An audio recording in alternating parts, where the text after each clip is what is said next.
empowerment is ability to take decision for yourself. जब हम अपने लिए स्टैंड लेते हैं, डिसीजन लेते हैं, then we call it women empowerment. If they are equally respected by the society, हम डिसीजन लेते हैं और सोसाइटी उसको रिस्पेक्ट करती है, that is the real women empowerment. और इसके साथ ही इससे इम्पोर्टेंट कि हम फाइनेंशियली इंडिपेंडेंट हो, सोशली इंडिपेंडेंट हो, तो ये सब चीज़ें आई थिंक मेरे अकॉर्डिंग वीमेन एम्पावरमेंट है। पर अगर हम देखें कि डिसीजन जो हम ले रहे हैं वो राइट है या रॉन्ग है, क्योंकि अगर आपकी स्टेज में अगर हम डिसीजन लें तो इट माइट बी कि वो रॉन्ग हो सकते हैं, तो हम कैसे राइट डिसीजन लें। So we are fortunate enough to have a rich traditional knowledge.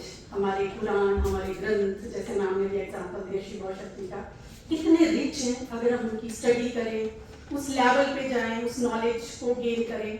Gita इतना अच्छा हमारा कुरान, सारी दुनिया मानती है गीता को, तो उनको पढ़ने के बाद, राइट नॉलेज लेने के बाद जब हम डिसीजन लेते हैं, then it will be real women empowerment. क्योंकि अगर हम देख रहे हैं कि कुछ टाइम से हम वीमेन एम्पावरमेंट की बात कर रहे हैं, तो कुछ लोग इसको सेल्फ डिपेंडेंट होके, फाइनेंशियल डिपेंडेंट होके इसको गलत तरीके से ले जाते हैं। हम लेडीज इसको गलत तरीके से ले जाती हैं। So first of all we need to collect the right knowledge. जब हमारे पास नॉलेज सही होगा, हमारी मॉरल वैल्यूज और हमारी एथिकल वैल्यूज स्ट्रॉन्ग होगी, तब हमारे डिसीजन भी बिल्कुल सही होंगे हमारे लिए, हमारे परिवार के लिए और हमारे देश के लिए। क्योंकि आज हम सोसाइटी में ऐसे लेडीज को भी देखते हैं जो बच्चों को छोड़ के चली जाती हैं, तो फिर हम उसको वीमेन एम्पावरमेंट कहाँ कह सकते हैं। तो हमारी एस्थेटिक वैल्यू, हमारी सोशल वैल्यू, मॉरल वैल्यू, ये जब यहाँ पे होगी, then we will be able to take the right decision.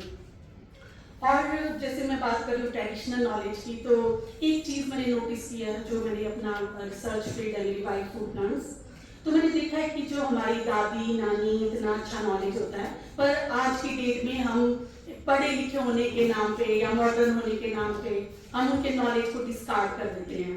अब आप देखिए, पहले जो भी दादी नानी होती थी उनके पास इतना नॉलेज होता था कि छोटी मोटी बीमारियां वो डॉक्टर की भूमिका निभाती थी। सबसे अच्छी बात तो जो वो खाना बनाती थी, तो उनके पास एक साइंटिफिक टेम्परामेंट हुआ करता था कि रीजन के हिसाब से, सीजन के हिसाब से कौन सी चीजें कुक करनी है, कैसी चीजें बच्चों को खिलानी है, कौन सी हमारी बॉडी के लिए। तो मीन्स उनके पास अलग ही तरह का नॉलेज होता था, जो सब चीजों के लिए जरूरी था, नेचर के लिए जरूरी होता था। अगर आप अभी हमारे ट्रेडिशन को देखें, तो हमारी हिंदू सभ्यता में दाता, जैसे कि इस बार की थीम है गिव टू गेन, तो हम मानते हैं कि जो देता है वो देवता है।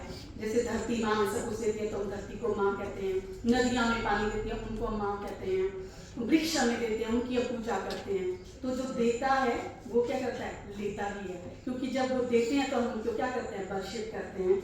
और मैंने खुद अपने भी यहाँ पे भी इस चीज़ को देखा है, जब आप सोसाइटी को देते हैं बिना किसी स्वार्थ के, तो सोसाइटी डेफिनेटली आपको रिटर्न करती है, चाहे वो रिकॉग्नाइज करे आपके काम को, या फिर मैंने कई बार ये भी देखा है कि कुछ लोग अननोन लोग आते हैं, वो कभी अचार देके चले जाते हैं, कई कुछ देके चले जाते हैं, मतलब तो मीन्स कि जब हम देते हैं सोसाइटी को विदाउट एनी गेन, सेल्फिशनेस के, तो डेफिनेटली आपको रिटर्न तो मिलता ही है।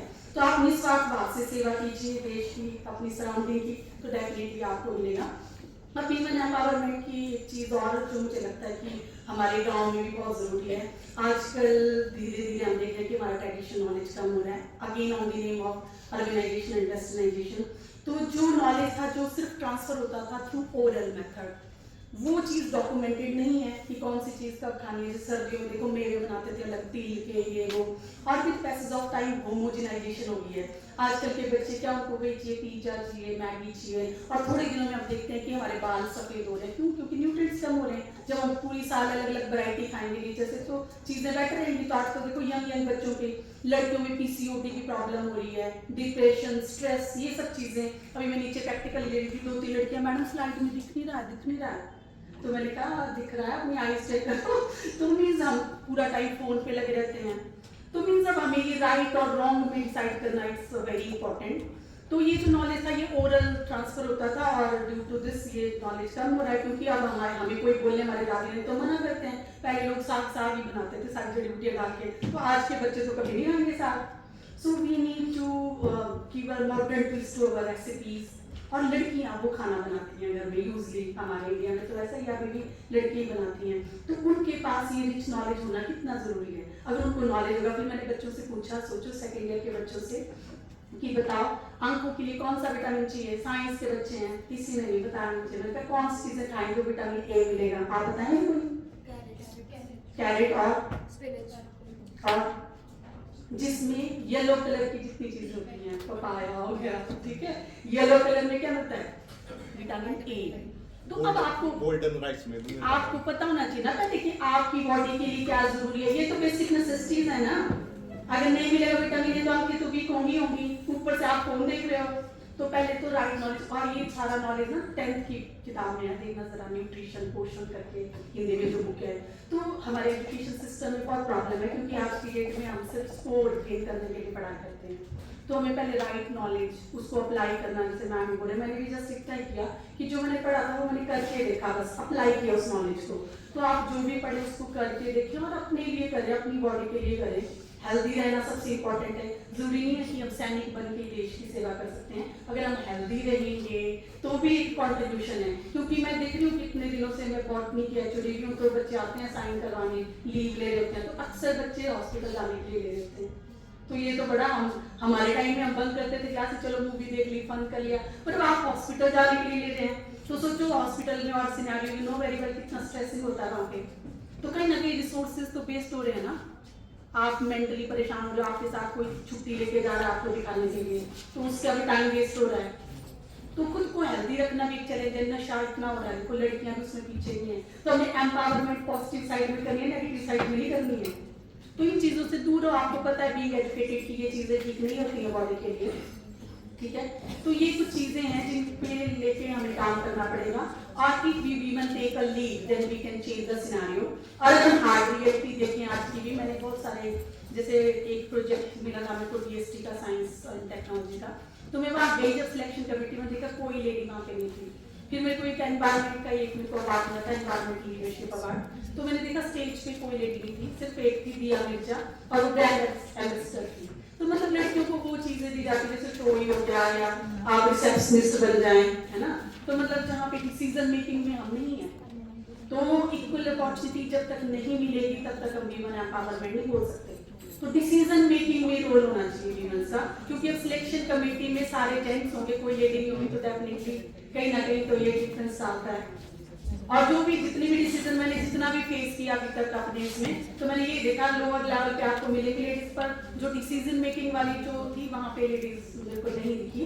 2018 में मैंने एक रिफ्रेशर कोर्स किया था बैंगलोर में, वीमेन एम्पावरमेंट में। तो कोई स्पीकर थे, वो यही बात कर रहे थे कि हमारे यहाँ पे टिल पीजी तक लड़कियां मेरिटोरियस होती हैं, 90, 80 ऐसे होती हैं, पर उसके बाद सडनली वो गायब हो जाती हैं पीजी करने के बाद, क्योंकि फिर वो शादी, पीयर प्रेशर, घर वालों का कि आप जॉब नहीं कर सकते, कई वॉलेंटरली छोड़ देते, वॉलेंटरली छोड़े वो उनकी अपनी मर्जी है, ठीक है, मतलब एक हाउस वाइफ बनना भी एक जॉब है फुल टाइम, पर मतलब एकदम से सारी लेडीज गायब हो जाती हैं। तो इन सब चीज़ों पे हमें सोचने की ज़रूरत है। तो ये जो अंतर्राष्ट्रीय महिला दिवस है, मैम ने सही बोला कि जो अपलिफ्टमेंट तो दोनों की होनी चाहिए, वुमेन्स की भी और मैन की भी होनी चाहिए, और दोनों ही मिल के आगे ले जा सकते हैं सोसाइटी को।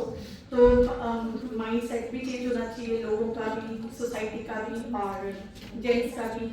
और तीसरी सबसे बड़ी चीज़ है कि कई बार हमें पता ही नहीं होता कि हम क्या कर सकते हैं। अगर आप ज़्यादा काम करते हैं ना और अच्छा काम करते हैं, लोग उस पर भी लड़कियों को क्वेश्चन मार्क लगाते हैं कि इतना काम क्यों कर रहे हैं, ये क्या गड़बड़ है इनमें कि जो इतना काम कर रहे हैं। मतलब अच्छा काम करना भी एक प्रॉब्लम है। जैसे मैम ने बोला चैलेंजेस आते हैं, नो डाउट एक बार आप डिसाइड कर ले कि करना है तो फिर वो होगा, फिर आपको कोई चैलेंज नहीं आते।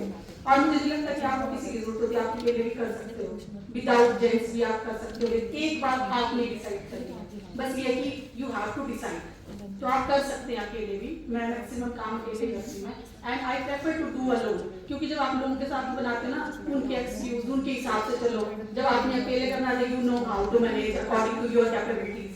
तो सबसे पहले तो इसके लिए आपको अपने बारे में नॉलेज होना जरूरी है, आप क्या हैं, आप क्या सोचते हैं, आपका वैल्यू सिस्टम क्या है। तो इसके लिए अपने अंदर झांकना बहुत जरूरी है। जैसे मैं भी आपको एक स्टोरी सुनाना चाहती हूँ। जो एक बार पहले मुझे ये बता दीजिए कि शाहजहां ने ताजमहल बनाया, सब जानते हैं ना, तो किसने उसको आइडिया दिया होगा? शाहजहां को आइडिया किसने दिया होगा ताजमहल बनाने का?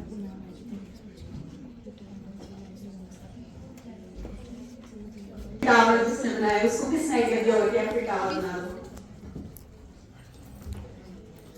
किसने दिया होगा बोलिए? Anybody? उसके अंदर से जब ये हमारे जो प्रधानमंत्री नरेंद्र मोदी जी नए बने थे प्रधानमंत्री, तब वो एक लाइन बड़ी अच्छी बोलते थे कि मैं अकेला कुछ नहीं कर सकता, 125 करोड़ देशवासी जब साथ मिलके एक कदम आगे चलेंगे तो चीज पॉसिबल होगा। मुझे उनकी लाइन बड़ी अच्छी लगती थी और मैं बच्चों से भी अक्सर बोलती थी कि एक कदम, और ये एक कदम ये नहीं है कि हम बड़ा कुछ, हम जहाँ हैं जिस पोजीशन पे है बस हमने क्या करना है, एक कदम और चलना है। लाइक मैं टीचर हूँ तो मुझे क्या करना है, थोड़ा सा एक्स्ट्रा मुझे पढ़ाना है। जैसे मैं अब पहले क्लास को पढ़ाती थी, अब मैं सोसाइटी को भी पढ़ा देती हूँ, थोड़ा बहुत कभी प्लान्स के बारे में बता, बस एक कदम चलना है आपने, जो भी आप हो, आप जहाँ हैं जैसे हैं एक कदम आगे, जो भी आप काम करते हैं, आपकी क्या हॉबीज हैं, क्या आपके एथिक्स हैं, बस एक कदम देश के लिए, इतना ही काफी है। तो इन्हीं सभी शब्दों के साथ I am so thankful to gender and sensitisation committee to give me this wonderful opportunity to interact with future of nation and wonderful ladies। और मुझे ये जान के भी बहुत खुशी हुई कि इस प्रोग्राम में जितनी कंट्रीब्यूशन लड़कियों की थी उससे ज़्यादा लड़कों की थी, तो मीन्स दे वो सही मायने में भी मन एम्पावरमेंट कर रहे हैं उनके दिन को सक्सेसफुल बना के। So I am really thankful to you all for having patience listening to my words. Thank you so much. जय हिंद, जय भारत।